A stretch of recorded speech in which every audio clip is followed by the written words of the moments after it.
안녕하세요. 뻔뻔한 인간들에게 진절머리가 나서 이혼한 30대 여성입니다. 요즘 뉴스를 보면 정말 별의별 사람들이 다 있더라고요. 남들에게 피해를 주는데 거리낌 없는 인간들도 많고. 그리고 저는 그런 뉴스들을 접할 때면 그래도 다행이다. 내 주변엔 그런 사람들이 없어서 하고는 안도하곤 했는데 실은 등잔 밑이 어두웠다고 해야 할까요? 다른 사람도 아니고 가족이라 생각했던 남편과 어머님이 딱 그런 사람들이었거든요. 아마 제가 이렇게 이야기를 하면 사람들은 에이 설마 하고는 못 믿겠다 할 겁니다. 그 정도로 밖에서는 또 얼마나 이미지 관리를 잘하고 다니던지. 당장 저희 어머님만 해도요. 주변 사람들 사이에서는 송 크고 정 많은 박여사로 통하시고요. 남편도 뭐 그냥 오늘은 선배 누구 만난다, 내일은 후배 누구 만난다. 아주 그냥 요즘 말로 인싸가 따로 없어요. 그러니 제가 더 억울하고 분할 수밖에요. 오죽하면 아무리 익명이라지만 제가 쪽팔린 걸 무릅쓰고 제 이야기까지 하겠어요. 아무튼 남편과는 소개팅으로 만났습니다. 만났을 당시만 하더라도 둘 다 직장을 다니는 평범한 회사원이었죠. 회사도 가깝고 퇴근 시간도 비슷하다 보니 뭐 서로 호감도 있었겠다. 그래서 몇 번도 누가 먼저랄 것 없이 연락해서 만나다가 사귀기 시작했고요. 당시 둘 다 이미 30이 넘은 나이였기에 언젠가부터 자연스럽게 결혼을 전제로 이야기를 주고받고 있었죠. 그리고 정말로 사귄 지 1년 반 만에 휘뚜루마뚜루 양가 부모님까지 뵙게 됐는데 지금도 그때를 생각하면 저도 모르게 심장이 쿵 내려앉는 것 같고 한숨이 절로 나오네요. 그건 바로 어머님이 보이신 반응 때문이었죠. 남편을 따라 처음 시댁에 인사를 드리러 갔던 날이었어요. 제가 긴장한 기색이 역력했는지 남편이 미리 꿀팁을 주겠다며 하는 말이 자기 부모님은 정말 좋은 분들이랍니다. 앞서 제가 이야기한 것처럼 주변 분들한테 평판도 좋고 실제로 깐깐한 것과는 아주 거리가 먼 분들이라면서요. 그러면서 적당히 살갑고 애교 있게 굴면 예쁘게 봐주실 거라나요. 그리고 이런 말을 제 입으로 하긴 뭐하지만 저도 솔직히 어디서 미움을 받아본 적은 없어요. 오히려 어른들은 야무지게 생겼다 똑부러져 보인다 해가며 좋게 봐주시는 일이 많았죠. 그래서 긴장은 했지만 한편으론 자신도 있었거든요. 게다가 말이 나와서 말인데 제가 남편보다 소위 딸리는 것도 없었어요. 오히려 학벌은 제가 더 좋았고 급여도 아주 약간이긴 했지만 제가 더 벌었습니다. 외모야 뭐 워낙 주관적인 부분이고 어머님 눈에야 당연히 당신 아들이 더 잘나 보일 텐데 그건 뭐 제가 어떻게 할 수는 없잖아요. 아무튼 그래서 두근거리는 가슴을 부여잡고 그렇게 시댁에 도착했는데 아버님이 보이신 반응이야 뭐 그렇다 쳐도 어머님의 표정이 어찌나 떨떠름하시던지 오죽하면 저는 남편이 집에다 얘기도 안 하고 저를 막무가내로 데려온 건가 싶었다니까요. 하지만 그래도 이내 어머님이 좀 표정을 푸시고는 들어오라 하시더니 식사는 당연히 하고 왔겠지? 그러시는데 여기서 2차로 충격을 받았죠. 그때가 1시 반이었거든요.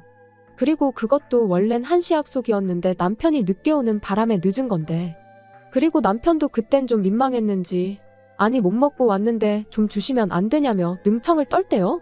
그러니까 어머님이 좀 황당하단 얼굴로 저희들을 잠깐이었지만 빤히 보시더니 냉장고에서 이것저것 꺼내 한 끼 차려주시더라고요.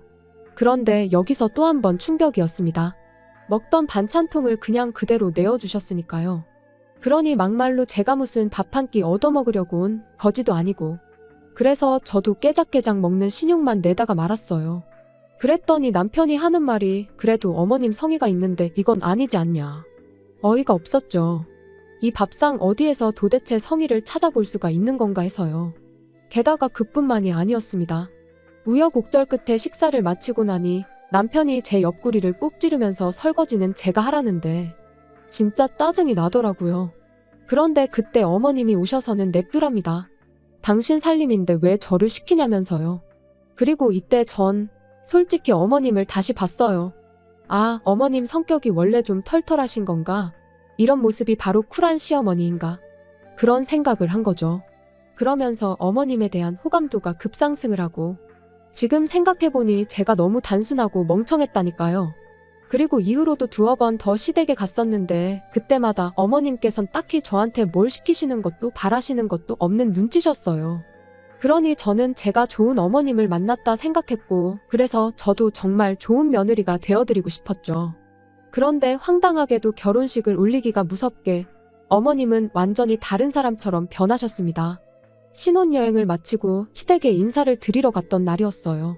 신혼여행은 어땠는지 그런 가벼운 이야기가 오가다가 어머님께서 저더러 이제 식도 올렸으니 너는 이 집 사람이라며 그걸 항상 기억해라 그런 말씀을 하시더라고요. 그리고 저는 그게 그냥 의례껏 하시는 당부의 말씀 같은 건 줄 알았는데 그런 뜻이 아니었습니다. 한마디로 이제 이 집 사람이니 손님 대접 받을 생각은 꿈깨라 그런 뜻이었거든요. 게다가 그뿐만이 아니었어요. 또 이런저런 이야기가 오가던 중 고부 갈등 그런 이야기가 나왔는데 제가 어머님한테 웃으면서 저는 정말 어머님하고 모녀처럼 지내고 싶다고 했거든요. 그랬더니 어머님께서 정말 눈을 놀란 토끼처럼 뜨시면서 저를 보시더니 아니 너는 네 엄마 있고 나는 내 딸이 있는데 왜 그렇게 지낼 생각을 하냐고 되물으시는 거예요. 어찌나 민망하던지. 그리고 저는 정말 부끄럽게도 그게 그냥 어머님이 하시는 농담 같은 건 줄 알고 에이 그래도 저도 딸 시켜주세요 했거든요. 제 나름의 애교를 부리면서요. 그런데 어머님께선 부담스럽게 그러지 말라시며 당신은 모녀 같은 고부 사이 그런 거 이해가 안 된다셨습니다. 그게 말이 좋아 모녀 사이지. 며느리가 시엠이 알기를 우습게 알고 기어오르는 거라면서요. 그리고는 나는 내 며느리가 그러는 꼴은 눈에 흙이 들어가도 못 본다 그러시는데 정말 너무 무안해서 쥐구멍이라도 있으면 들어가 숨고 싶은 심정이었죠. 그나마 남편이 어머님한테 어머니는 뭘 그렇게 말을 심하게 하시냐며 한마디 하긴 했지만 솔직히 말하면 수치스럽기까지 했어요. 어머님 말씀대로 저도 엄마가 있는데 뭐 한다고 그런 말은 해서 제 스스로 제 꼴만 우습게 만든 것 같대요. 그래서 생각한 게 어머님 말씀대로 가깝게 지낼 필요 없다. 좋은 쪽으로 생각하자. 그리고 그때부턴 저도 나름대로 선을 긋고 살았어요. 안부 전화 같은 건 남편에게 하게끔 했고 경조사나 생신 같은 때만 찾아뵙는 정도로요. 그랬더니 어머님이 보이신 반응이 황당하기 짝이 없었습니다. 모녀 사이 같은 고부관계가 안 된다는 거지 저는 제 도리는 해야 할 거 아니냐 하셨거든요. 그리고 어머님이 말씀하신 며느리 도리라는 건 거의 무슨 하녀나 다름이 없었죠. 안부 전화는 물론이고 시댁에 밀린 살림도 저를 불러 하라고 하시질 않나. 심지어 당신이 약속이 있으니 저더러 회사에 휴가를 내고 와서 당신 가게 좀 보란 적도 있었죠. 그리곤 그럴 때마다 덧붙이는 말이 가족끼리 이 정도는 해줄 수 있지 않냐는데 며느리는 딸이 될 수 없다면서 며느리니까 귀찮고 하기 싫은 일은 해줘야 한다는 어머님의 그 이기적이고 뻔뻔한 논리에 정말 말문이 막히대요.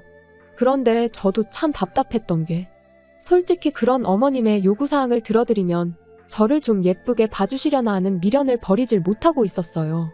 그래서 번번이 끌려다니기 일쑤였지요. 그런데 아이러니하게도 결국 어머님 덕분에 완전히 정신을 차리게 되었으니 올해 초 가족이 다 같이 모이는 자리였는데 신우가 입이 대빨 나와서는 약속 시간보다 늦게 도착을 했어요.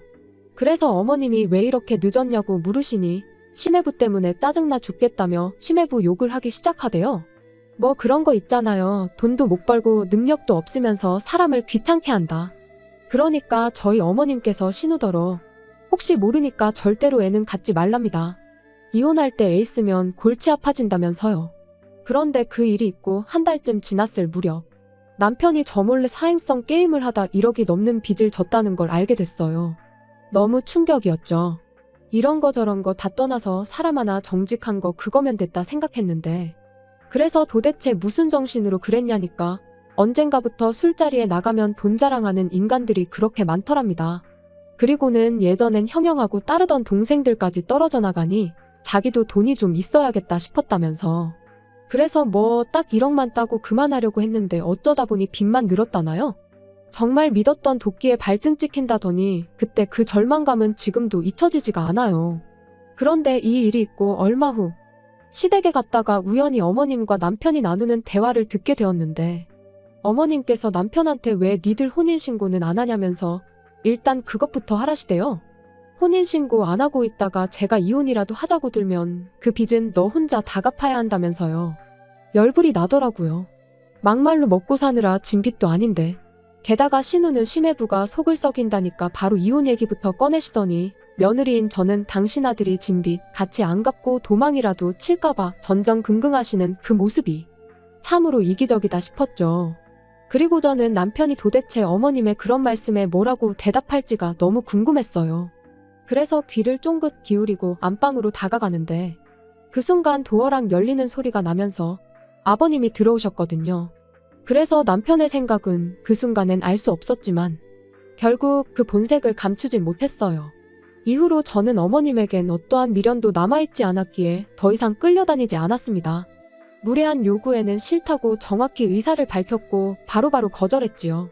그랬더니 남편은 저더러 변했다며 요즘 왜 그렇게 어머님한테 곁을 안 내어주냐 따졌는데 그럴 때마다 네 엄마가 먼저 시작한 거라고 소리라도 지르고 싶은 걸 정말 이를 악물고 눌러 참을 뿐이었어요. 그러다 올 여름 어머님께서 병원에서 암 판정을 받으셨습니다. 원래부터 속이 안 좋단 말씀을 입에 달고 사셔서 아닌 게 아니라 제가 몇 번이나 병원에 같이 가드릴 테니 가보자고도 했었는데 그때마다 네가 의사냐며 저를 무시하기만 하시더니 그리고 그때부터 어머님의 병원 생활이 시작됐는데 아시겠지만 그게 보통 일이 아니잖아요.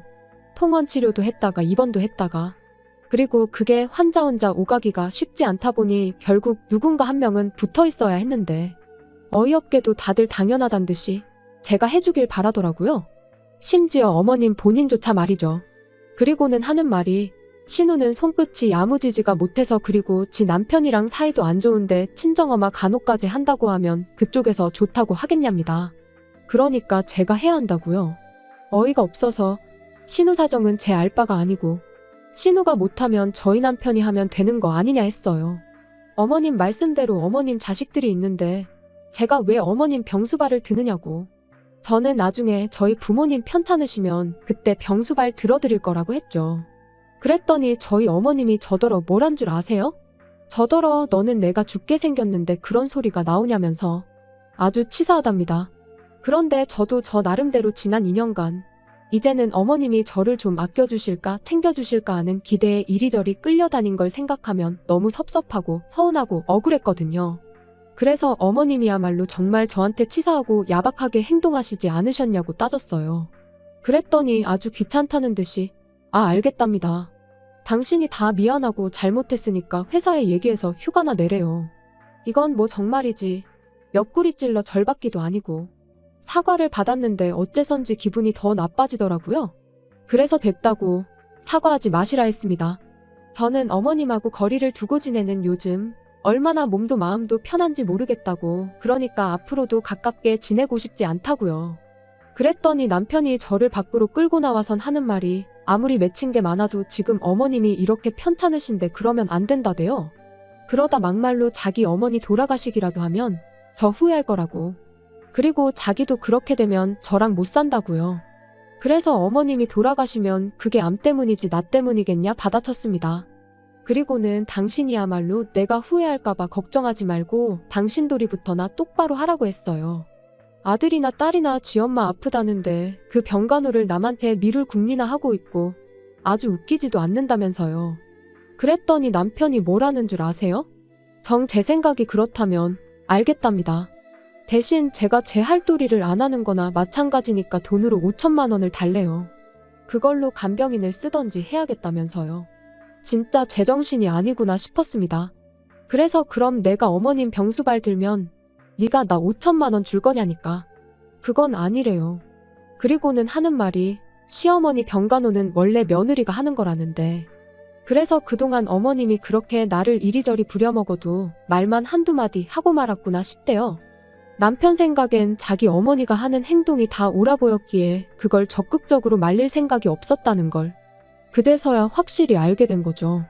그래서 결국 며칠의 고민 끝에 남편에게 이쯤에서 헤어지자 했어요.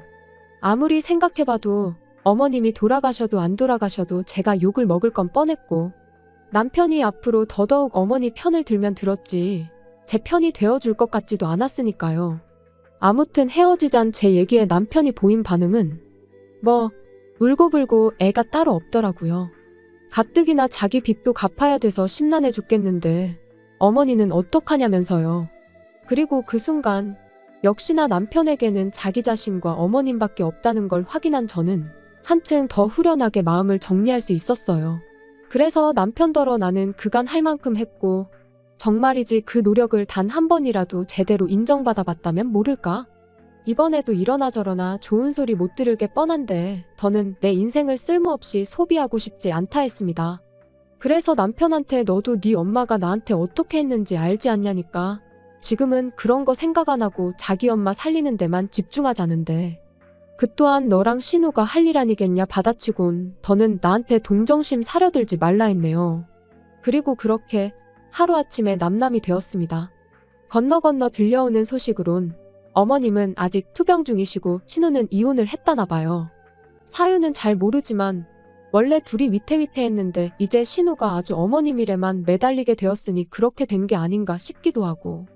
참고로 신우는 저한테 뭐 달리 나쁘게 한 건 없어요. 그래서 그냥 어디서든 잘 지냈으면 좋겠단 마음입니다. 아, 그리고 남편은 아무래도 아직 정신을 못 차렸는지 또 그 게임을 하는 것 같아요. 저희가 헤어진 걸 모르는 사람들이 남편이 돈을 빌려가서 안 준다고 자꾸 저한테 연락을 해오거든요. 아주 그럴 때마다 번번이 헤어졌다 그러면 왜 헤어졌냐 물어오고 상대하는 것도 일이네요. 아무튼 뭐 시간 문제지 결국 어떤 식으로든 다 해결이 될 테니까요. 더는 신경 쓰지 않으렵니다.